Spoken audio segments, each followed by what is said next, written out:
which can be targeted for, team building, collaborations, leaderships, understanding, and cultural issues. Team building is all about building with understanding work group requirement. Managers here is expected to see some uncertainty in the team, which may last for up to 2 years. Here, team building involves rapid learning, quick learning, which takes place when there is a free flow of ideas in a team. Okay, next is collaborations. Collaborations, the associations, the process of collaborations involve learning how to improve interpersonal interactions in group settings while committing to a common agenda. Now, various developmental milestones may indicate that these collaborative skills are being learned and they are effectively applied. All right. Then we have leadership. Now, leadership plays a very important role in encouraging and developing or making people work at the same time, perform as much better as they can. And in this line, team leaders tries to engage many different kinds of people, individuals, intended to foster here team effectiveness. These leaders enables to know how to teach and how to share, and always they believe in sharing and appreciating the amount of work that is being put up by the individuals in a team. With this, it so happens that all the members are very excited to perform more better in future. So these are few nodes we can call where the leader can focus on in order to improve the effectiveness of team. Now, team building and the model. See, model of a team effectiveness can be studied in 4 broader concepts. One being context, composition, work design, and process. Now, basically, this model is given by M.A. Campion, E.M. Papper, and J.G. Metzger. This was later improvised by Robbins. Now, here the model assumes that individuals work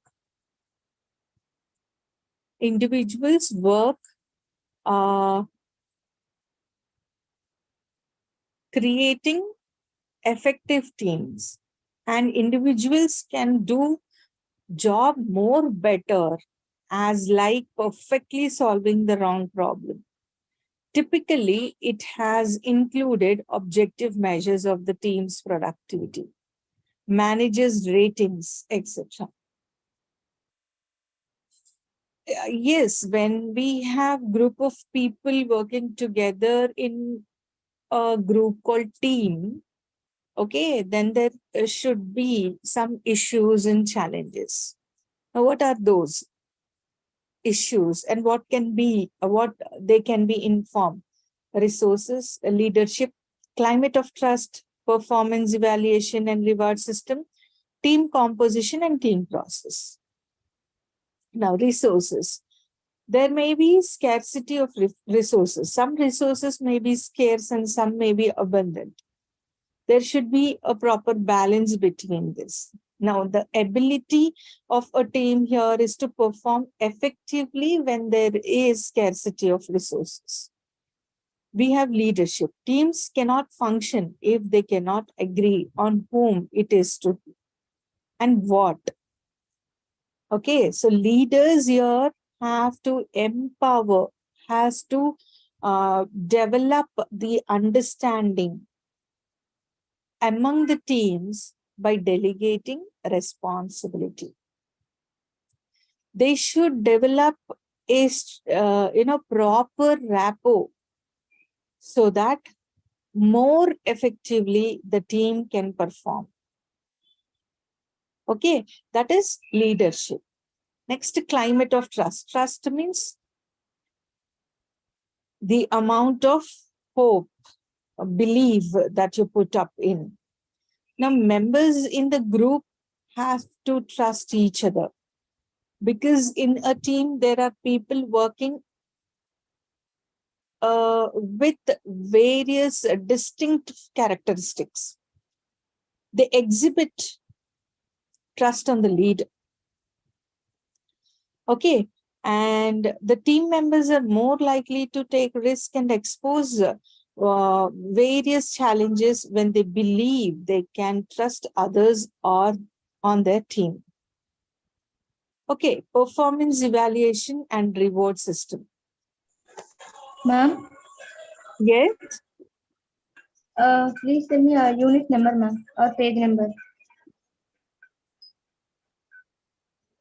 this is 158 team, work team. Okay, thank you. 160.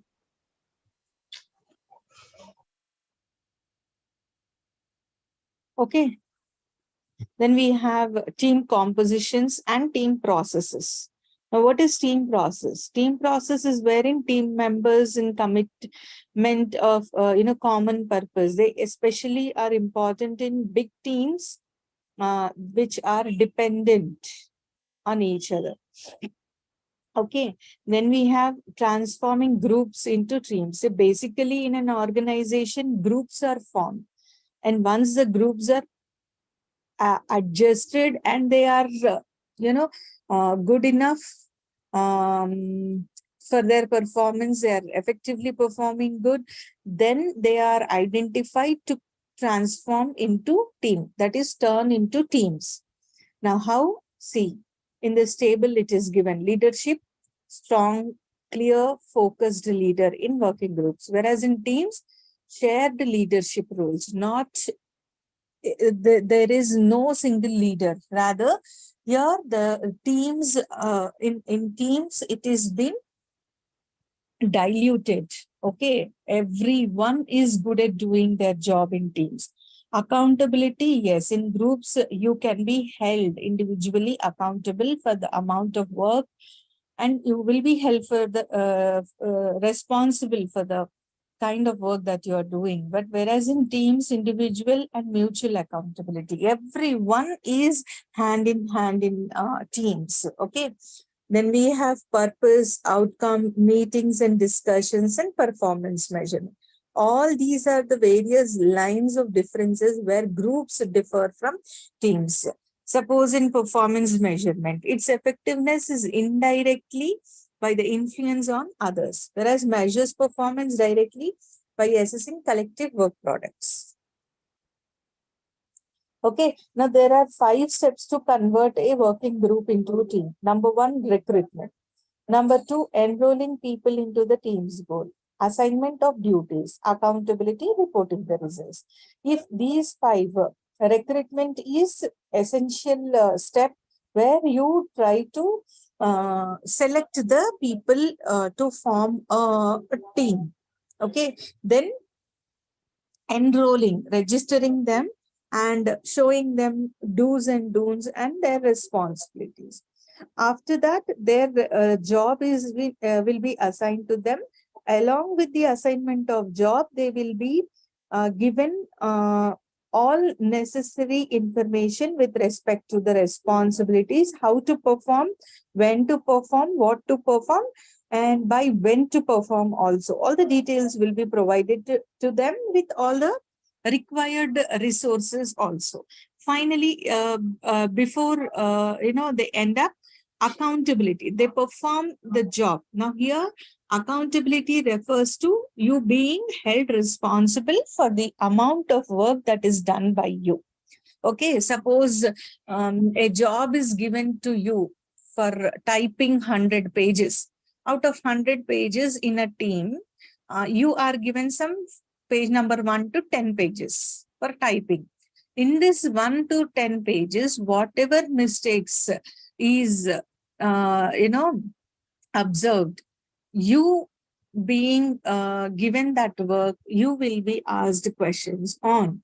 That means You cannot compile all 100 pages and say, you cannot, disown it. You being assigned the work of 1 to 10 pages, that individual person will be held responsible for any wrong, mistakes, etc. Finally, it is reporting time, where all of them compile the work, whatever they have done, and the teams will be celebrating the amount of efforts that they have been to put up. They will be now in a position to celebrate their success. Okay, so that was all about the work teams. And now let's move on to learn the conflict management. Now, what is conflict? It is disagreement. Conflict is disagreement between any two individuals. Now, you may be wondering, why should we learn conflict? Now, till now, whatever you have learned about groups, etc., you have seen, you have seen that the people work in groups, they are being transformed into teams, etc. Then, if it is so, there are more than two individuals working together in a group or in a team. Now, when there are, one head, it is different story. But when two or more people are joined together, hands together to work in a team, there may be disagreements between them. And these disagreements may cause conflicts. Okay, and these conflicts basically, have certain features like sometimes some people very consciously put in efforts to stop some work. Okay, sometimes at this point, when somebody is really coming in between you and your performance, that means he is not enabling you to work properly, right? So that is where the conflict arises between you and that person.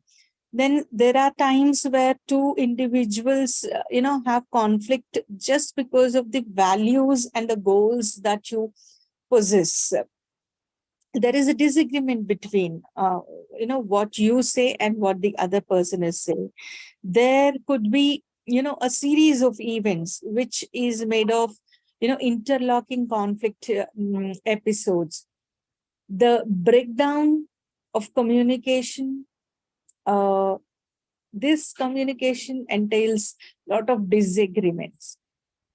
Conflict or disagreement is not inherent, or say it is not, we can't say it is good or bad.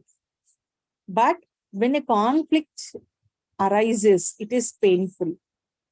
Okay, it is painful, and the harmony in the group is being disturbed, because of which it might have impact on not just the relationship between the individuals in a work, team, organization, but it may also have impact on the performance of the team, thereby contributing to the organization. So all these features are, talk about how a conflict can arises. And then we have types of conflicts. Under types of conflicts, see, we have two broader divisions of conflicts, how they can be emerged. Number one, functional. Number two, dysfunctional conflicts. Functional conflicts. These are basically, pops up when there are people who think differently. Okay. Second is, a conflict can arise because of some individual who may be continuously asking questions. And this kind of, attitude of representing may be it might lead to a breakthrough, and the individuals, department, organizations can, uh, not do anything. There are conflicts everywhere. Okay, so such questions when people are raising can lead to breakthroughs and in thinking, and that can just benefit the individual but not the organization. Then we have conflict relationships, which are built by the relationships. Like, if you agree, it's okay. It is, in fact, very good. But if you don't agree and encourage that it is not correct, you support that it is not correct, then the conflicts emerges. And the individuals, departments, even outside external competitors, etc., build a relationship through these understanding. So learning to listen and listening to learn will save you here in this kind of conflict, because you want to have a bonding with everyone. In this scenario, we have to ensure that we should be ready to learn to listen. That means you should be patient enough to listen to them, and also learn to lead also. Then conflict to open minds. Now, conflict of open minds is employees here, they know how to manage conflict effectively, and they create a climate always encouraging, dynamic, which encourages people to think and open minds to new, previously unexplored possibilities. Conflict prevents stagnation. That is true, where you don't have to, it actually avoids a change, and it is futile and can lead to demise of even successful organizations. So it should prevent stagnation. Companies should encourage staff to positively take conflict and productive ways to beat the stagnation, which opens the doors for competitors and challenges, and the ability to continue to provide customers with new innovation solutions to meet their needs. Okay, now how you can manage all these are various types of conflicts, but how can you manage? There are various approaches to manage, and the one key is to minimize the counterproductive conflicts. Okay, for example, if someone is focusing on distribution problem and someone on operations like supply chain, their distribution and supply chain both are same almost. So a conflict recognized between different approaches and attempts to solve them, let them solve individually. Distribution department will take care of distribution, logistics department will take care of logistics. So let us not do a counterproductive. Let each one get the equal opportunity to present their talent and overcome the challenges of conflicts. Okay, so likewise, we have the second type of conflict as a dysfunctional conflict. Now, this is unhealthy disagreement which happens between two or more parties. The above one, what all you have learned under functional conflict are all those which can be prevented, and even if it develops, also it can be resolved. But dysfunctional conflicts are those which are considered to be unhealthy between both the parties. All right.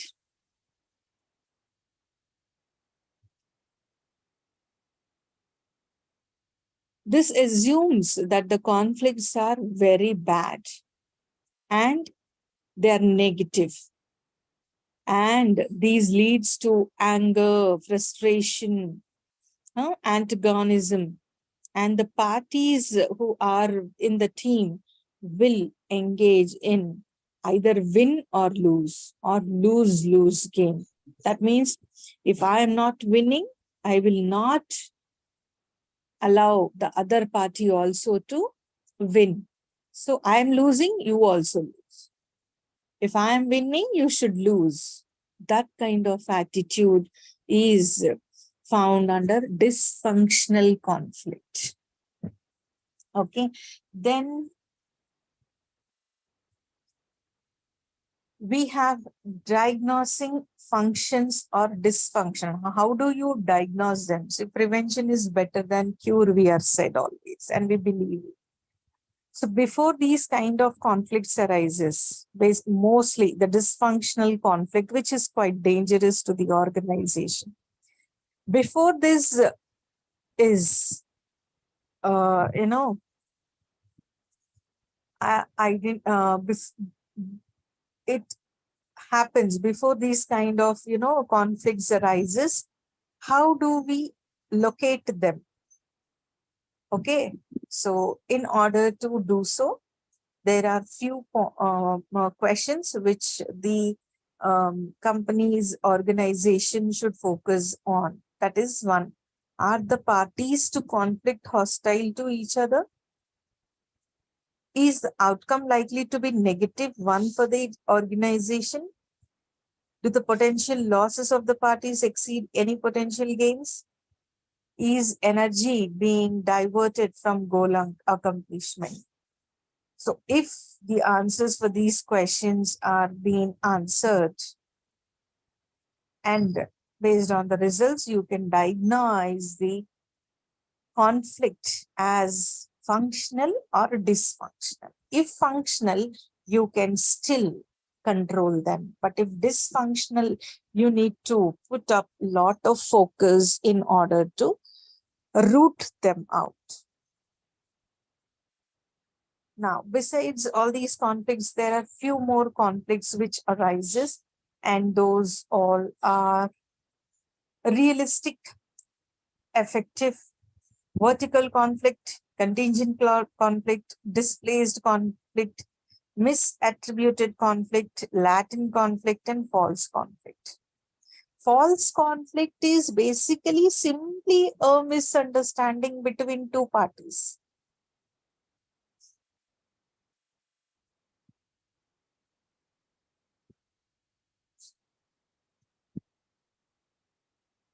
Latent conflict is when there is failure and they recognize that a true conflict exists.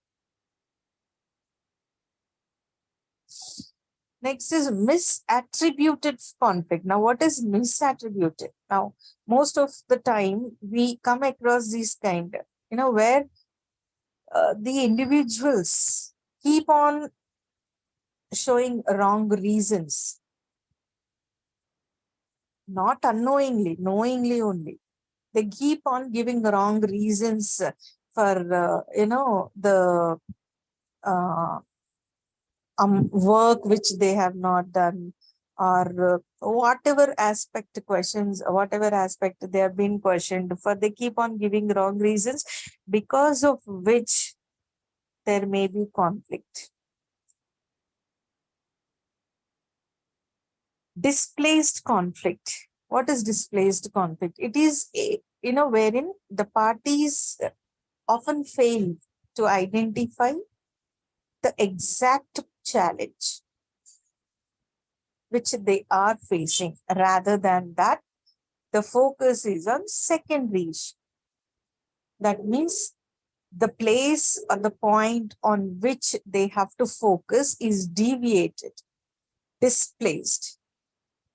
And in this situation, we called it to be a displaced conflict. Next is vertical conflict. This type of conflict exists objectively and is perceived accurately. Honest but difficult. Differences of opinion exist.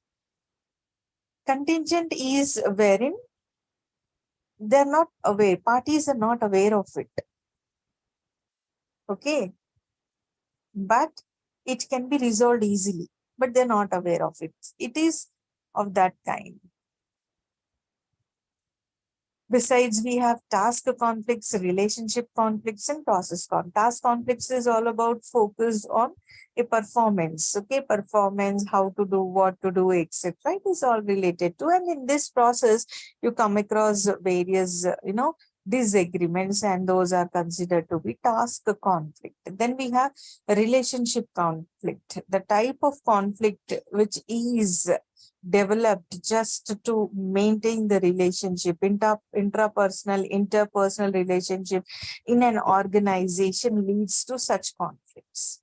Process conflicts also is all about the relationship conflicts that are most oftenly dysfunctional. Okay. Then we have levels of conflicts, how deeply they are rooted. Okay, one is intrapersonal conflict and the other one is interpersonal. Intrapersonal is a conflict which happens within an individuals. Okay. And interpersonal conflict involves between two individuals. That is difference. Okay. Within an individual, two or more individuals. Intrapersonal conflict is within individuals, whereas interpersonal conflict is between individuals.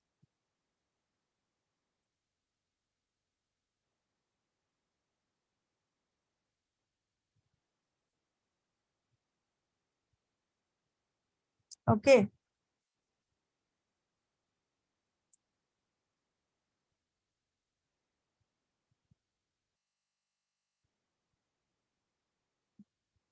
Transactional analysis and Johari window.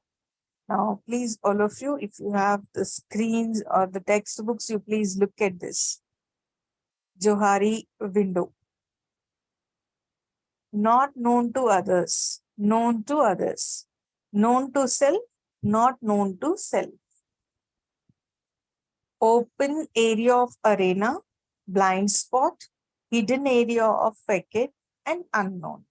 These are the four, phases: arena, blind spot, hidden area, unknown. Arena, blind spot, hidden area, or unknown. The first pane, arena, is wherein a person knows about himself and which group he belongs to. That means you know to themselves and group also where they belong to, they know. Second one is they do not know about themselves, but they know to which team or group they belong. Third one, hidden area. They know what they are, but they do not know where they belong to. Fourth one is neither they know about themselves nor they know about which group they belong to in an organization.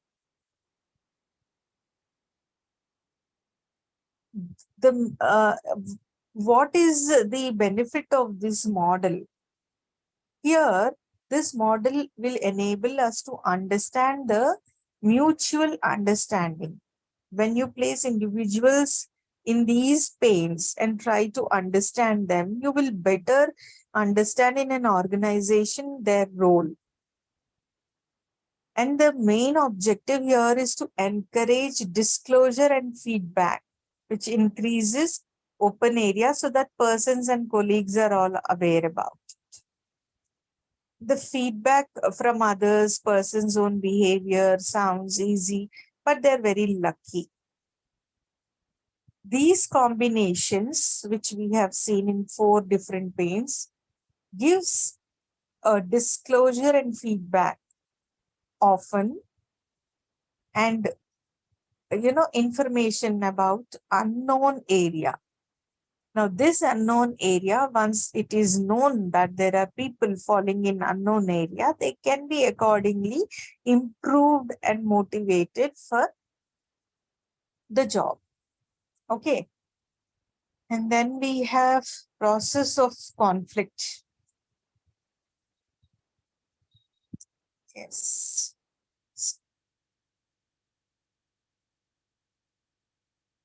Stage 1, stage 2, stage 3, and stage 4. You can see in stage 1, it is a condition where communication, structural, personal variables will result in either perceiving conflict, that means you understand what is the difference, disagreement, and the felt conflict. You feel that there is a conflict, and both of these leads to stage 3 conflict, which is conflict handling intentions. You try to handle it by competing, collaborating, compromising, avoiding, or accommodating. This will further results in overt conflict, which is either party's behavior or other reaction. Further, this gives rise to 2 outcomes in stage 5, which is group performance is increased or it is decreased. So this is how the conflict emerges in an organization in 5 stages. Okay. Then process of conflict is very important.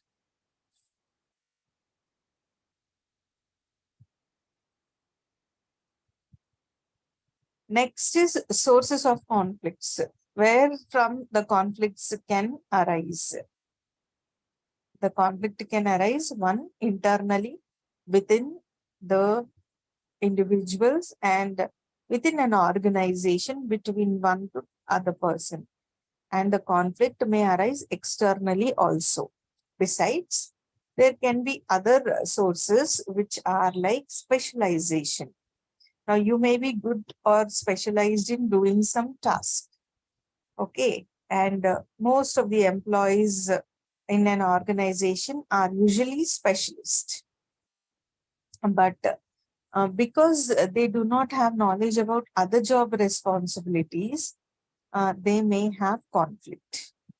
Goal differences. Now, goal differences, sometimes you are very compatible, but organization had not understood your capabilities and you become incompatible, because of which the conflict may arise. Interdependency. Now, you as an individual in an organization have to collaborate with others to perform some job. When you are collaborating with them, say you become dependent to perform your job, then if that person is not contributing or helping you, your job will be held. Your task will be held. So that way, because of that interdependency, your conflict may arise. Authority relationships. Now, because relationships of leadership, leaders are there, group managers are there, group leaders are there. Now, because of their dominating influential personality, at times also may lead to authority relationship.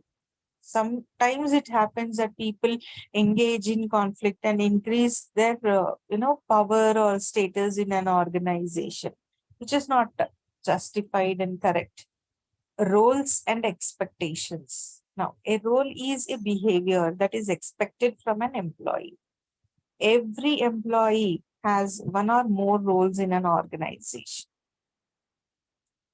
Jurisdictional ambiguities. Now, because of you being responsible in an organization, some ambiguities appear. And because of these goals, performances, criteria, all these can contribute to conflict.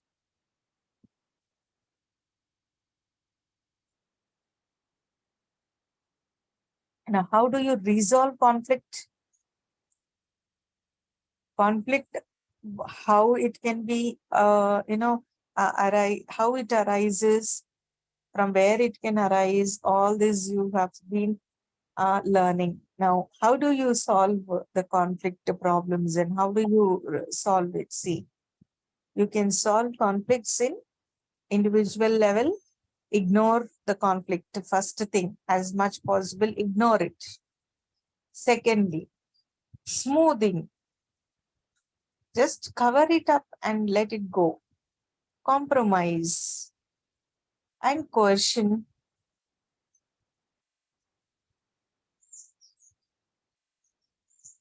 is where you try to eliminate the other party.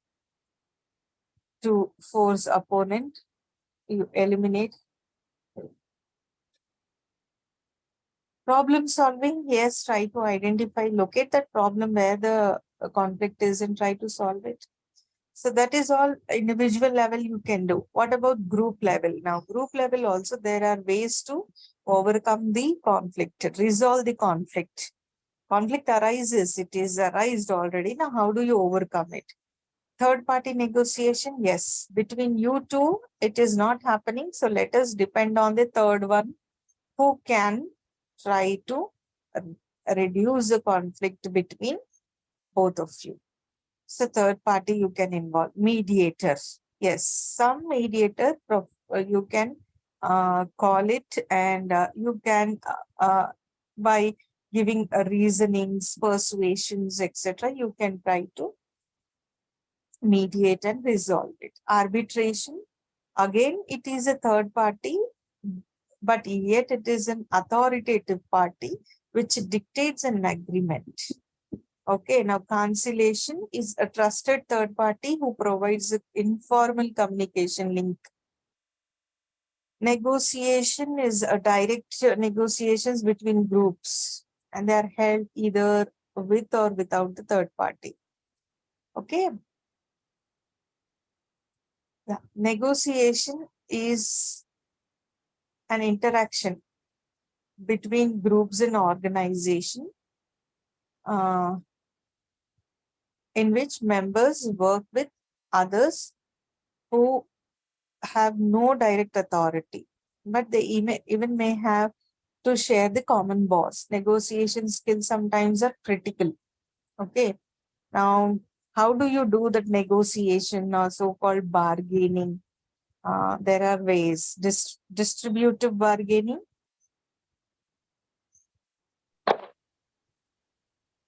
integrative bargaining. Distributive bargaining, we in our routine do use it, and that is all about something we always try to end up getting a better option for us and the other one left to others.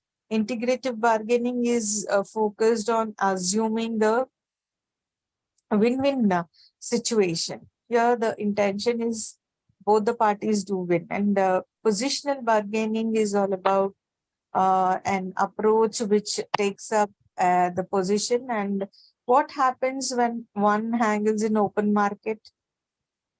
Likewise, positional bargaining is related to distributed bargaining. Yeah.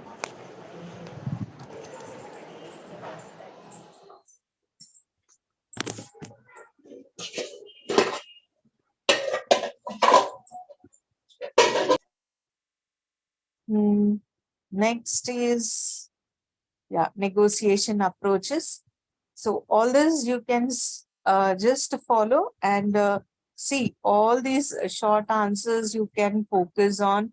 Besides, there is a case study which you can refer, understand how it is, and then in long questions, also direct and indirect questions are given, which you all can focus on. Okay, all right. So with this, we'll stop this session and hopefully we start the next class with the next stress management. Okay. All right. I'll end up the class.